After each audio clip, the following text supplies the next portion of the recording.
The Ku Klux Klan has left an indelible mark on American history, its sinister influence echoing through decades of racial injustice and violence. The following 4 courtroom cases feature jaw-dropping hate crimes by KKK members. Number 1. William Melendez. William Melendez, a former Michigan police officer convicted in the assault of an unarmed driver during a traffic stop, received a prison sentence of 13 months to 10 years. Caught on a police dashboard camera in January 2015, Melendez attacked driver Floyd Dent, hitting him 16 times and allegedly choking him until he lost consciousness. The ex-officer was also sentenced to 90 days for misconduct in office, with credit for 85 days served. Wayne County Circuit Court Judge Vonda Evans admonished Melendez during the hearing, highlighting the incident's escalation from a routine traffic stop.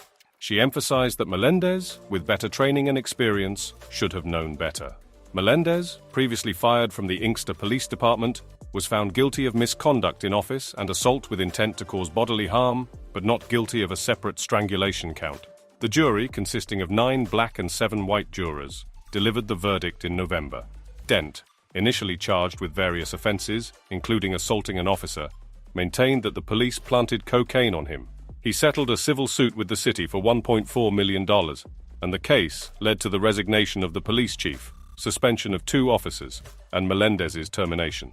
Dent, expressing relief at surviving the incident, commented on the importance of the video evidence in bringing attention to police brutality. Melendez apologized during sentencing, expressing remorse to Dent and his family. Despite Dent's hope for a longer prison term, Melendez was released even earlier and is now free. Number 2. Kayla Norton and Jose Joe Torres. A Georgia judge has handed down a combined 19-year prison sentence to Kayla Norton, 25, and Jose Joe Torres, 26, for their involvement in a racist rampage targeting an 8-year-old's birthday party. The attack. Me. That is not me. That's not him.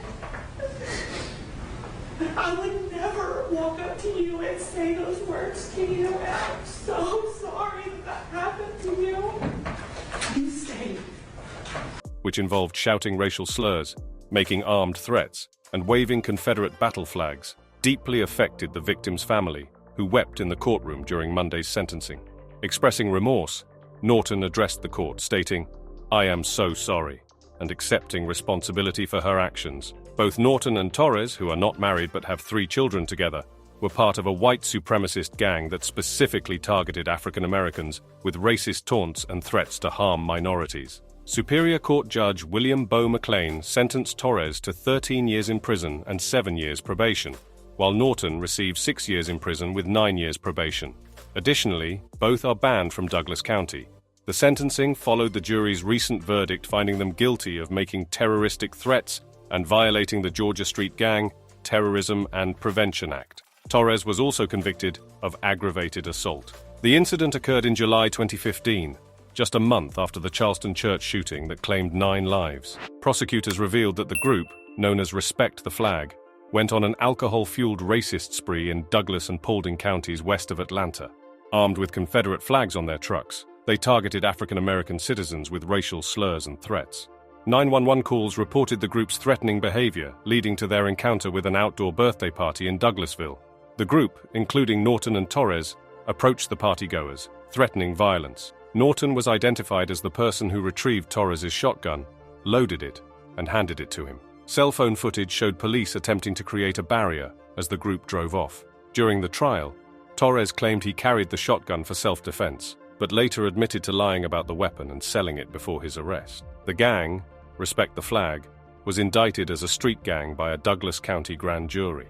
Though Georgia lacks a specific hate crime law, both Judge McLean and District Attorney Brian Fortner referred to the group's actions as a hate crime. Number 3. Travis McMichael, Greg McMichael, and William Roddy Bryan. Travis McMichael, Greg McMichael, and William Roddy Bryan, convicted in the fatal shooting of Ahmaud Arbery after chasing him through a Georgia neighborhood, received federal hate crime sentences. U.S. District Court Judge Lisa Godby Wood sentenced Travis McMichael, 36, and his father Greg, 66, to life in prison, emphasizing the severity of the February 2020 incident that shocked Brunswick and contributed to a national reckoning on racial injustice. William Roddy Bryan, 52, who recorded the incident, received a 35-year sentence. The McMichaels had previously been sentenced to life without parole in state court for Arbery's slaying, requesting to serve federal sentences due to safety concerns in state prisons, but the judge declined. A federal jury convicted them of violating Arbery's civil rights, finding racial targeting. All three were also convicted of attempted kidnapping, and the McMichaels faced an additional conviction for using guns in a violent crime. The McMichaels armed themselves and chased Arbery, suspecting him of burglary, though investigators later found he was unarmed and committed no crimes. Brian, a neighbor, joined the pursuit, recording the incident. Arbery's mother expressed the daily impact of her son's loss, while Greg McMichael acknowledged the indescribable nature of their pain. Travis McMichael's attorney argued for a lighter sentence, citing similar cases where defendants received shorter sentences. In the hate crimes trial, prosecutors presented text messages and social media posts revealing racist slurs and disparaging comments by Travis McMichael and Brian.